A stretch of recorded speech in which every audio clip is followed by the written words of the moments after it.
तो from outside the environment to inside of the body, मतलब cell तक जाने के लिए लंग से अल्वेलाई से ब्लड में आने के लिए इनको दो जोन से गुजरना पड़ेगा। तो first zone is known as conducting zone, जहां पर क्या होगा, गैसेस का कंडक्शन होगा, मतलब ट्रांसपोर्टेशन होगा।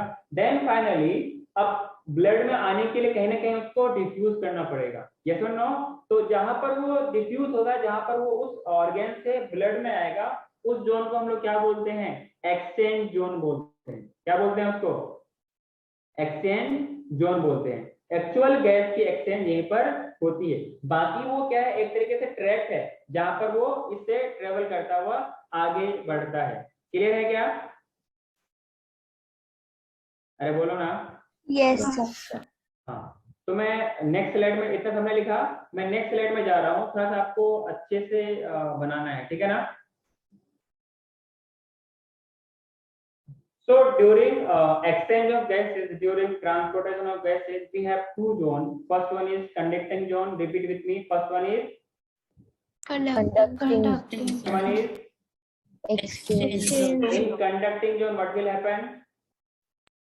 Conduction of gases will occur. In exchange, there will be exchange of gases will occur. Yes or no? So conducting zone starts from external nostrils, then vestibules, then nasal chamber, then internal air, then nasopharynx, then glottis, then larynx, then trachea. Yes or no? Then Yes. trachea, then after trachea divided into two parts at a fifth thoracic vertebrae.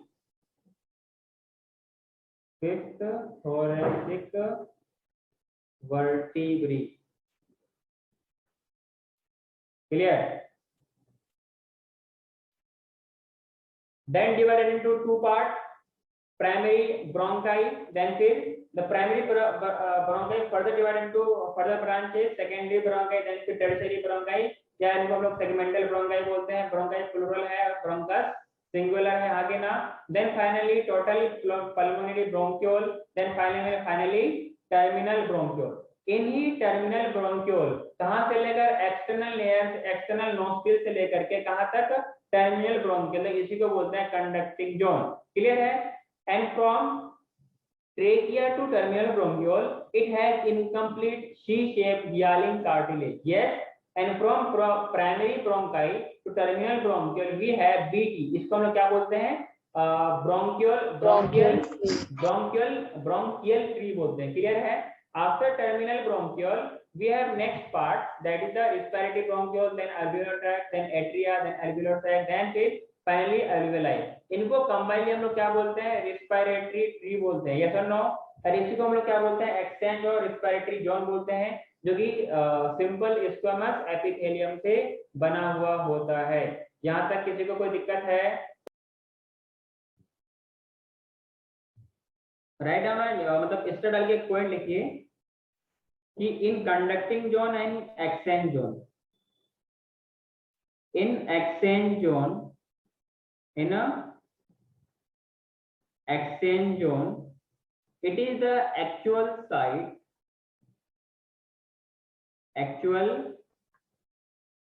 site of diffusion of O2 and CO2 between blood and atmospheric air. Is it clear to everyone? Atmospheric air, is it easy to understand? Yes. Yes, sir. Or is it tough? Or is it tough? Or very tough? इतना tough कि समझ में नहीं आ रहा है? Yes? Nice. No, sir. Write down the next star. Then next point. Basically in conducting zone, या conduction भी बोल सकते हैं, कंडक्शन नहीं बोल सकते हैं, कंडक्टिंग जोन, जो कि कंडक्ट करता है। इसे कंडक्टर मत बना देना ना, इसे कंडक्टर मत बना देना, वरना आपको कंडक्टर बना दूंगा, ठीक है। Basically in conducting zone transport of gases occur. Clear?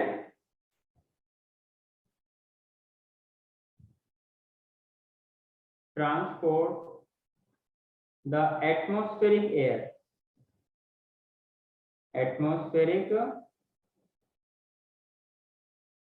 air to the alveoli,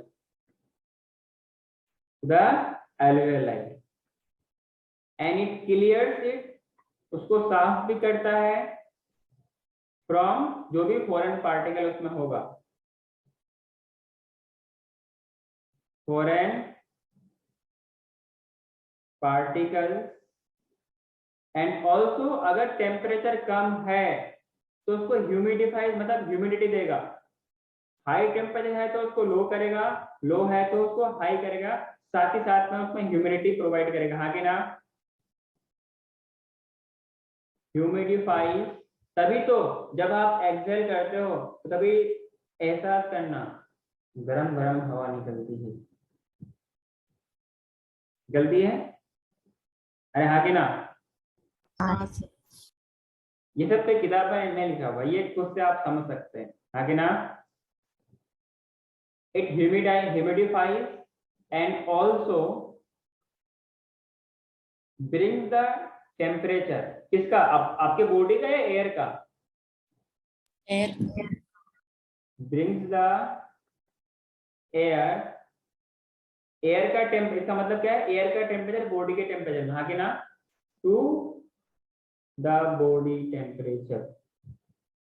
clear. अगर ऐसा नहीं करें तो क्या होगा बोलो,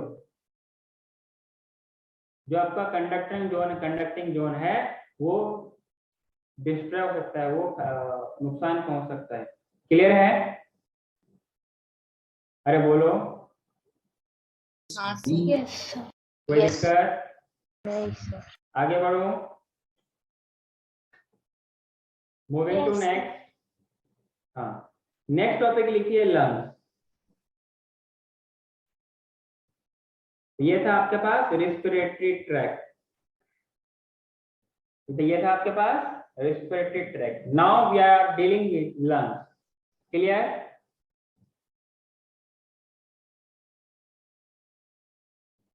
So basically this is the trachea.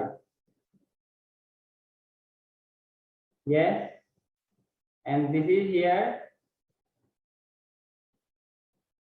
this is the larynx, and here it is epiglottis, it is epiglottis. Clear. And these are the bronchus. Yes or no?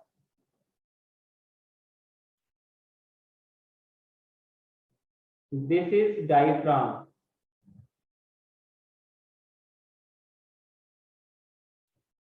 This is diaphragm. Clear. This is alveoli. This is alveoli. Clear. और bronchus जो हो गया आपके पास, these are cut end of ribs, cut end of ribs. Clear. And this is the lungs, right lung as well as left lung. Yes or no? अगर आप यहाँ पर बात करेंगे लंग्स का, तो लंग्स एक डबल मेम्ब्रेन स्ट्रक्चर से घिरा हुआ होता है। किससे? Double membrane. Structure.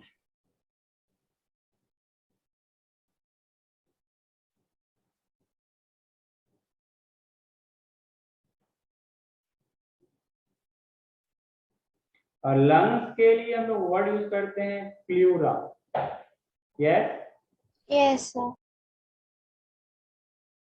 और उसके मेम्ब्रेन को क्या बोलेंगे? Pleural membrane. Pleural membrane. Yes और नो? Yes sir. तो इनको हम लोग क्या बोलेंगे? Pleural membrane, pleural membrane. और इसके अंदर क्या होगा? प्लूरल फ्लूइड होगा, हाँ कि ना?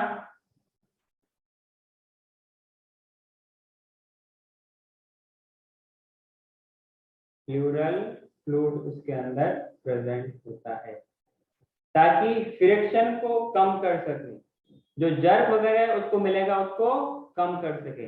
इसको ऊपर नीचे मत बनाना, उसको एक लेवल पे बनाना, ठीक है ना? अरे बात समझ में आ रही है?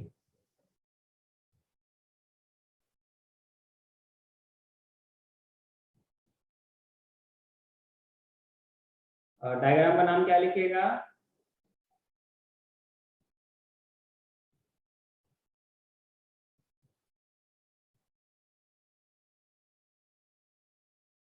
Human lungs.